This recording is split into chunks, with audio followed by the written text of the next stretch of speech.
Welcome to the Pulse with Peter B. I'm your host, Peter Biancamano. Let's get you to the pulse on everything you need to know. And today, folks, I had to take off my sunglasses because it's been a while since I've done a segment with the person to my right, but obviously she needs absolutely no introduction. It is Daria Peace of at Hoboken Eats. Daria, how are you? You missed saying my old last name. I do it. I'm going to say it really quickly. Delucia. I love it. I love it. Exactly. So, Daria, we're here at Napoli, Yes. the uptown location, Yes. of course, located at 1118 Washington Street, and their downtown location is located at 133 Clinton Street. Why do you love Napoli so much? Because everything is so good all the time. I can never get enough. I absolutely love it. Well, I guess show over. Let's go to commercial break, folks. No, but you live a little closer to their downtown location, correct? I do. I live close to the downtown one, but we order takeout from them so often. It's so good. You always find really good takeout and really good in coming in to dine, and they kill it in both aspects. So we order takeout a lot. We go to the downtown location, but we've always had fun coming here too. Exactly. Yeah. She only comes up here to see the Pulse with Peter B. And we're very humbled by that. We really, really are. All right. So we actually have 3 dishes here that are like as ordinary as it comes. But I'm drooling looking at everything. And the reason why we're doing this, folks, is because we want to show you that even the dishes you can find pretty much at any pizzeria, Napoli's just does it better. Fact. Exactly. Why don't we start with... Let's work out. Yeah. I was going to say, work our way to the left over here, yes, correct? Because I'm eyeing my little piece over here that I can't wait to get into. All right. So what do we have here? We have the house salad, and it looks quite refreshing on this nice warm day that we're having. So top with your everything you need in a salad. You have the mushrooms, tomatoes, onions, and it's looking like we have a nice little vinaigrette happening here as well. So gotcha. Are you joining me in this one? No, you know what? I'm usually the healthy eater on the show. I usually don't need anything, but I am going to leave this to you. And that actually looks like spinach in there, Daria. Yes, and we have a nice mixed green situation happening. And I mean, I think everyone knows I eat everything. So here we go. Absolutely. Got to get everything. I'll take a nice big hearty bite of this one. Oh my God. Ready? And she's not even plating it because she had told her that I wasn't eating it. So she's grabbing it right from the plate. So her new son at home, Mom, shouldn't eat like that, correct, you should say? Right. He likes this. You and I eat this stuff. Okay. It's perfect. It's the dressing they have on here. The vinaigrette is just so light and refreshing. Summer. It's everything you think of for summer. And look at what's on here. There's like 5, 6 ingredients, and it's delicious. Delicious. Absolutely delicious. Yeah. Now let me ask you a question. You come to Napoli's. Either you're ordering takeouts or eating in the actual restaurant. Are you getting a salad before you're getting the pizza and the pasta? Yeah. Right? Now I am. Amen. I like that. We've had a lot of different appetizers here. And they what I really love about Napoli's is that you can get something as simple as a salad that's delicious or something eclectic on the menu that's different and, unique to Napoli's and crush it from either ends. Yeah, unbelievable. I'll dig in there. All right. We do have to move on to the second dish now. Fine. Right? But I know. I'm going to move this away from you. I know because, you're going to get stuffed on salad, although... I've eaten 3 burgers at a time. You've never seen me actually get stuffed on anything. And as you say that, the B-roll's coming up right now. Wonderful. Of you eating all those burgers. Exactly. What do you have in front of you? Okay, here we have this most delicious Instagrammable dish I've ever seen. We have baked ziti with marinara sauce, and I don't know if the viewers at home can see all this cheese over here. And I'm sorry, you can take this half. I'm going to take. You want? I'm shining all this beautiful cheese right here. You're going right in for the cheese. We're going right in for the good stuff. And you know what? That's important you actually say that because sometimes you can get baked ziti at places that look like penne mari or ziti marinara instead of actually baked. Oh, look at that cheese ball. We love a cheese ball. I promise I'll put this on my plate so you can have some too. Cheese. Okay, wow. Yeah, I know. Look at all of this. Oh my goodness. Okay. That looks, and by the way, I can see the ricotta in there too, so that's how you know that that's, authentic and it's going to be delicious. 100%. So Daria decides to put like 6 or 7 noodles on her plate. Peter's just grabbing 2. Oh, wow. Oh my God. It's creamy. It's got a nice creaminess to it. I think that's a ricotta. It is. Top with the mozz, fantastic. Pasta is cooked perfectly. And the sauce is just light and refreshing. Again, I've said this before about Napoli's. You wouldn't look at this dish and be like, light summer dish. That stick to your ribs a little bit, but this has like a nice light flavor to it with the sauce. I It's agree. a very refreshing sauce they have. I agree 100%. And what I like about the pasta was it's a little al dente. It is a little al dente. Exactly. Did you miss me doing segments? Come on. I now. did. All right, just making sure. I did. Just making sure. And then I forgot something with the salad, so we're gonna have to backtrack a little during the segments. Oh, So no. I'll let you take one more bite, and I'll tell you what I forgot. Hit me. Ratings. What do you rate the salad out of 10? 11. An 11 out of 11 out of 10. All right, we're going off the Richter scale again. And then what about the baked ziti? 12. 12 out of 10. 12 out of Oh, 10. Okay, now we're going to start changing our scale It's here. called the Hoboken Eats scale. Exactly. Oh, she's thinking right Sorry, in I'm going still. back in. No, Hey, that's you claimed quite your all right. 2 noodles. That's right.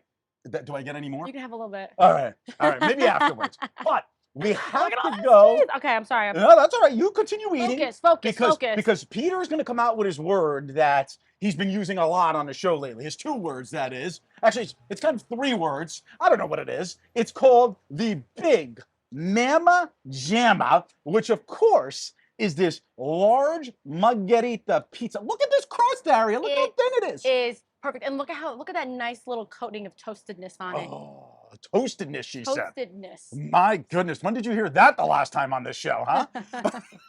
All right, Daria. It's the Pulse Dictionary. Exactly. We have our own. We have the Urban Dictionary, Merriam-Webster, and then we got the Pulse with Peter B. Peter B. You know? Forget about it. Exactly. I absolutely love. Here comes her Monmouth University language coming out. You know, home of the Fighting what? What were they down Hawks. there? That's right, the Hawks. Yeah. How did I forget? All right, I'm gonna let you claim. I the already first claimed my slice. Oh, there you go. Oh my goodness, here she goes. Even though they all look delicious. So Daria, let's just talk about this. There's nothing more traditional than this. No, you can't beat this. Mm-hmm. This is perfection. Oh my goodness. Perfection. Oh my goodness. You gotta join me for the first Can we bite. just show, Daria, can you move your face to the left a little? I have food on my face. She has a I little have piece food of on my face. basil, and this is a Pulse with Peter B first, folks.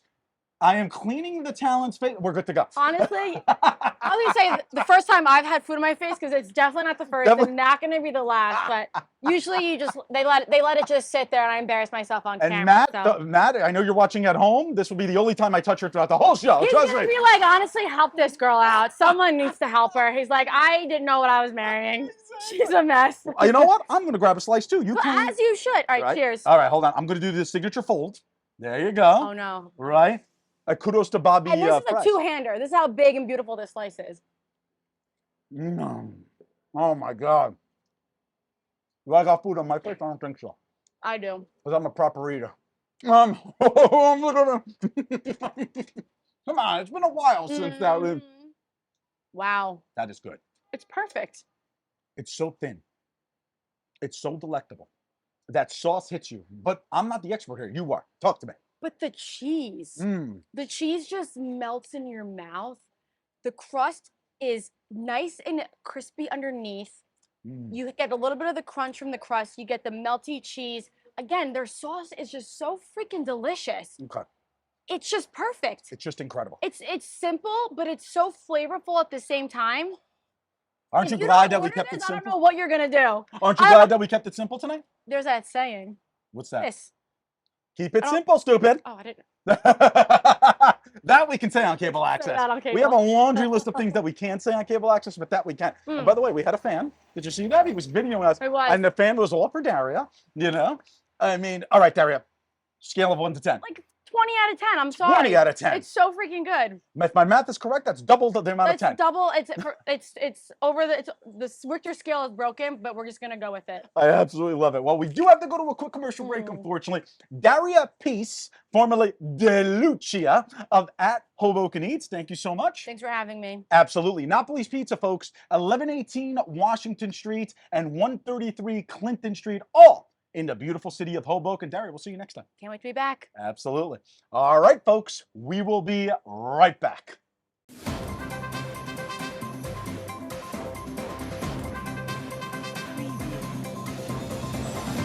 Peter Biancamano, your hostess with the mostest of the Pulse with Peter B. Folks, don't forget to go on our Facebook and our Instagram pages by searching the Pulse with Peter B and like and follow us on each of those platforms. We're constantly updating those pages with previews of each week's segments and cool stories. Also, if you have any questions, feel free to reach out to our email address, at thepulsewithpeterb@gmail.com. Welcome back. I'm your host with the most, Josh Sotomayor Einstein, on this segment of The Pulse with Peter B. And I am so honored to be joined not by that bum Biancamano, but by First Ward Council candidate Rafi Cordova. And I know in the past I butchered your name, and I probably just butchered it again, but please forgive me. And thank you so much for coming on today. No, that was perfect. Cordova. So tell us, it's your virgin run, but you've been involved in, you never forget your first time, but you've been involved in community leadership and advocating for people in town. So tell us a little bit about yourself. Oh my God, it's been so long. I moved to Hoboken in '95 and started almost right away dealing with the community. It was the Russo administration. And I remember my first time at City Hall was with Tom Oliveri, who used to have the office right next to the door on the right. And I started helping members of the Hispanic community doing translation work and filling out forms and things like that. And then I did that for a while. And then after 9/11, there was a project a community building project that started called it didn't have a name, but then it became the Symposia Bookstore. And during the Roberts administration, we expanded that. He gave us a location in Washington, so we moved from Willow to Washington. Mm-hmm. And it was about community building. It was about bringing people together. Back then, the community was really, really divided. It still is somewhat, but I like to think that we accomplished a lot. I like to say that one of my favorite moments was when I saw a landlord from a very expensive brownstone having tea at Panera with a woman who was looking for housing, who could barely afford housing, and they would have never crossed paths back then if it hadn't been for the project. So talking about housing, though, yeah, correct me if I'm wrong, but you are the chair of the Rent Stabilization and Leveling Board? Yes, indeed. So what does that mean to people out there in TV land and on the internet that might not know? Well, before I answer that, I just want to finish one thing. It's like I was going administration by administration because it was Russo, Roberts, then Zimmer, and Bala. I've been able to work with all of them in this regard, and it's one of the things that I'm trying to do with this, running for office. It's not letting ideologies separate us, but keep the community going forward, as opposed to all this gridlock that you find politically. And if I've managed with 4 administrations, I can manage with the rest of the city council members. But yes, going back to the rent stabilization board, rent control and stabilization board, it's really important because we are the ones that we're first of all, it's a panel of commissioners. We're all volunteers appointed by the mayor for the whole term, for his term. And we see cases like people bring, they want to discuss the rent. If they have a landlord has a hardship case, for example, and needs to increase the rent for a certain reason, or if there's a rent calculation that shows that a tenant has been overcharged, we see all those cases and decide upon what to do. Oh, that's very, very interesting. Yeah. I know people have talked about the rent stabilization or rent control and stabilization board as the protector of people that live in town that are renting, and especially for people that aren't in the economic stratosphere. That really the board, people say, protects the average Joe and Josephina in town. But stay tuned. We'll be right back. Welcome to Hudson River Care Counseling. Hello, I'm Dr. Pam Pater-Ennis, the CEO and founder of Hudson River Care Counseling with over 30 years of clinical social work experience and therapy. We are a progressive counseling and coaching practice with a diverse team that brings a holistic approach to clients. We offer support both in person and through digital platforms such as telehealth. Consider us a safe haven that you can trust with care for your mental health needs. Visit our website to set up a consultation today.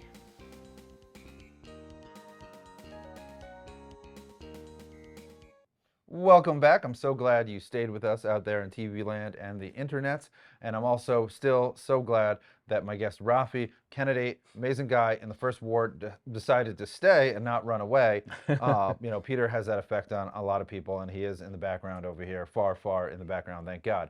But before we went to commercial break, we were discussing the Rent Control and Stabilization Board. So you want to talk about that a little bit more?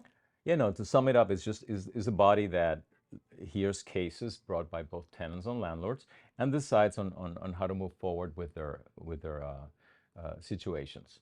Yep. It's simple. It's open to everybody, every citizen in Hoboken. That's a very good summation of the board. And I think you talked at length about your long history of civic involvement under every which and other administration. But what were the issues this go around that you were like, this needs to be addressed, and that's motivating you to run? More than anything is my passion to represent people in the first ward. They've been underrepresented right now, in my opinion, and also in dealing.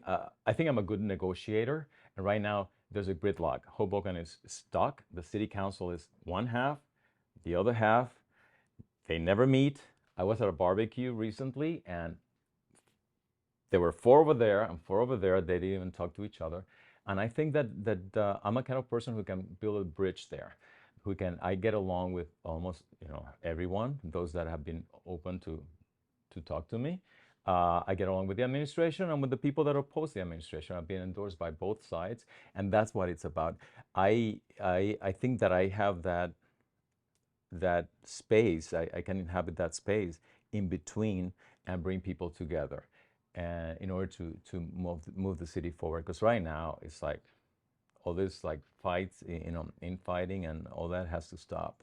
Well, I know one of the first things that I heard, about you, was a comment that you made about the vermin population, and I heard that you had gotten flack from people in the administration that were supporting you, as well as people that just don't want to talk, about the vermin. Would you say that's one of the tangible issues that you're trying to fix in town? Well, there's so many right now. There's you say vermin, they call it rats. Yes, it's the rats thing. And I call it, it's just because somebody endorses me doesn't mean that I'm 100% on their side. It's an endorsement. To me, it means I can work with you. We can sit together and come up with an idea. And that doesn't mean that I'm going to be, not calling them on things. And not only did I call the administration on the rat problem, but on the opening the bars at 5 o'clock in the morning, for crying out loud, in the first ward. That is a big problem for residents. Because it's not early enough, right? Because, yeah, right. They have enough of it as it is. They don't need extra hours. But yes, and there's also the homeless population that I see them not as a category, but as human beings, that each one is a different world that we have to deal with in an individual basis. I myself have been able to help. I have an average of 5 or 6 homeless people that I can house per year. That's not enough, but it's a good direction. It's a good beginning. And there's just so much. There's flooding in the first ward. We have to bring more small businesses, protect the ones we do have. We have to make the process simpler, and it can be done. It's just a matter of like one bite at a time, starting somewhere, as opposed to just having our differences keep us at a standstill. I think we need somebody like myself that will be able to push. I'm like a dog with a bone. I won't let it go until something happens. Well, I know I've learned a lot about you recently, and I feel like I learned even more during this segment, and I hope sometime down the road, if you're elected, or even before the election, that you'd be willing to come back again. I would love it. All right. I would love it. Thank you so much, Josh. This was very painless. Thank you so much. Well, everything that happens at this wonderful hospital is often very painless. I can't say all the time because that, it is a hospital. So, Indeed. But anyway, stay tuned. We'll be right back.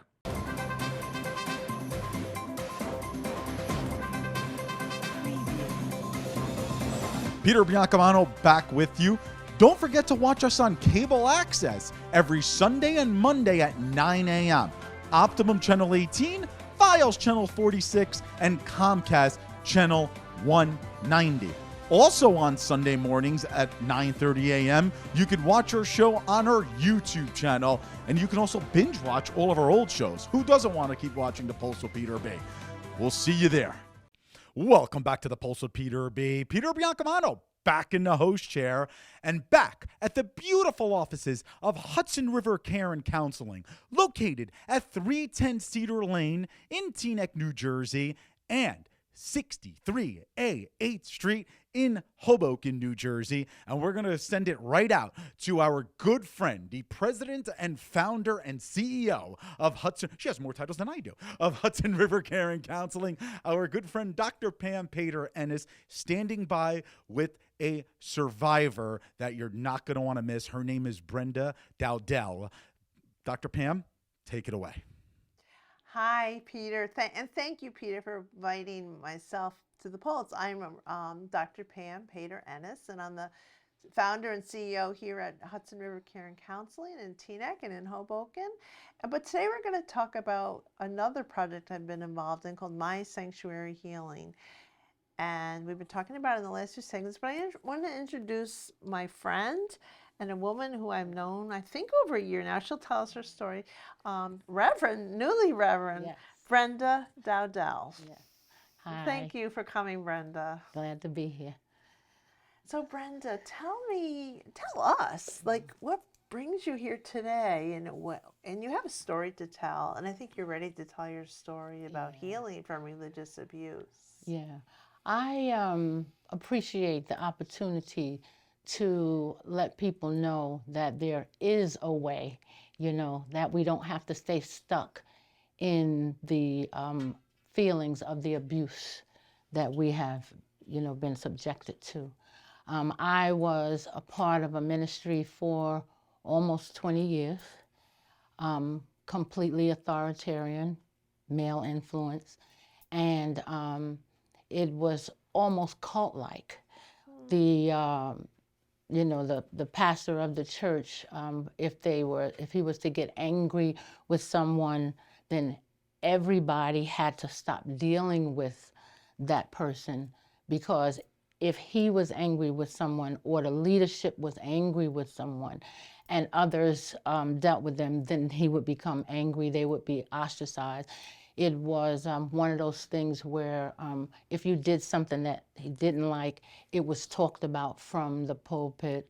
Out of that, you were gossiped about? Yes, absolutely gossiped about and ignored, mistreated, Shunned. absolutely shunned. I was a licensed evangelist, and I was going out to different churches and, different organizations and speaking and preaching and working, doing workshops. And he got so upset about it that he implemented new rules, where he would actually be able to intervene if I was asked to do something, and usually avert it to someone else. The worst part for me was my granddaughter was with me at the time, and she was also persecuted. They wouldn't let us sing they changed the rules around. They weren't consistent. Yeah, they were not consistent. They changed the rules around. And the worst part of that is that we started the ministry together. It was a small group, and then it just kind of grew, because phenomenal preacher, phenomenal teacher. However, sometimes other people get in your ears. The Bible says you think more highly of yourself than you ought, and it begins to spill over. Brenda, how did all this affect you, though, personally and emotionally and even religiously? It put me in a place of questioning. I began to question, did I want to stay affiliated with a church in a building? Even if I wanted to stay affiliated with the denomination that I am affiliated with, did I even really want to deal with church people? you know, at that point. I just wanted to kind of like just get away from it all. But my faith in God, you know, my faith in knowing that healing is possible emotionally as well as physically, because I had undergone a traumatic situation before where physically I had to heal and mentally, emotionally. You've had a lot. You've had the Yes. spiritual abuse. You've had the physical abuse as a child and Yes, as that was a another woman, issue. and then you had an injury Yes, that you had to heal from. So you've had a lot. yes, it has been a lot. So in our work together, and I think you're okay with me saying that, you came Yes. to me maybe, gosh, a year and a half Little ago. over I a don't year remember ago. exactly. And then you joined my Sanctuary Healing group Yes. on Wednesday nights, which, Yes. by the way, you can all join. It's You can all We'll join. talk about that in a moment. Yeah, It's at 7 you see my o'clock smile, on right? Wednesdays. See my smile? And it's become such a community. But what do you think this ministry, our ministry, My Sanctuary Healing, has helped you to heal from? And where does it then lead you now going forward? It has helped me to heal from the fear of getting involved with people, especially in an ecumenical, you know, community. Where kinda- people have different views, Yes, maybe exactly, different than your own. and the diversity of our group, you know, the different denominations, the different minds, you know, mindsets of thinking that we come from, you know, the diversity of our skin, even, you know, Our has- skin color, our race, yes, our races, ethnicity, our sexual identity, yes, our and embedded our theological belief. diversity. Absolutely, yes, yes. So, and being able to be, the biggest part is to be in a safe place. Yeah. It's a safe, I believe, I can say this honestly, that all of us feel safe. Yes, all of us feel very safe, you know. And so that warms my heart to hear that, yes, because that's what people absolutely. need, and you have needed to heal, Absolutely. to feel safe. And it gives you, when you're in a safe place and you can feel the love and support, you know you have the support of others who understand where you're coming from and what you've been through, then it kind of gives you a better outlook of where you're going. And you're not alone in this. Not alone at all. Not alone. That's a great part of our ministry. You never feel alone.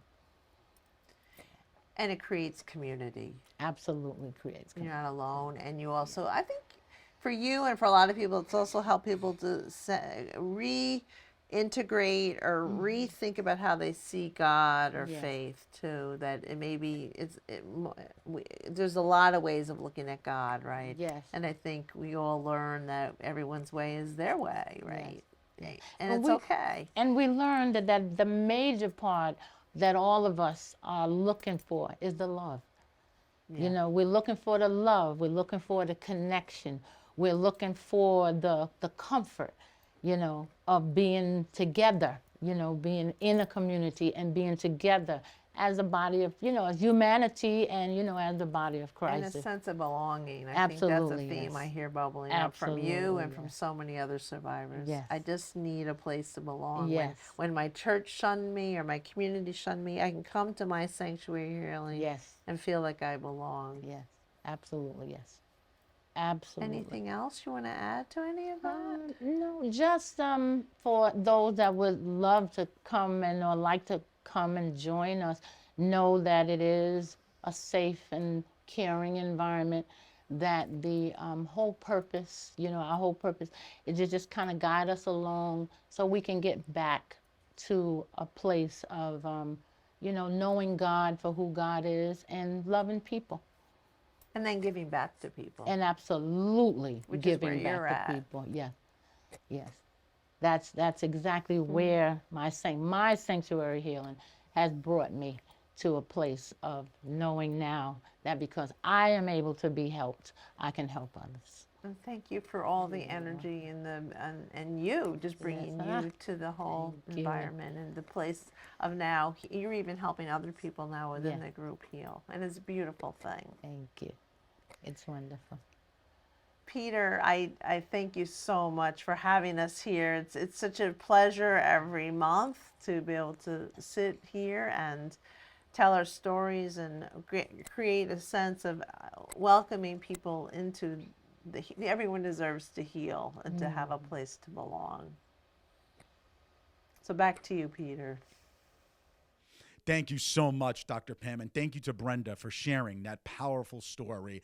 We really, really appreciate you taking the time to share that with our audience. Folks, don't forget to visit our friends at Hudson River Care and Counseling if you're seeking any type of mental health. They are the experts in that field, and we really, really appreciate their partnership. And of course, all the information is to my side here, to the left of me here. All right, folks, join us next week for The Pulse on everything you need to know. I am Peter Biancamano. I hope you have a great week, everybody.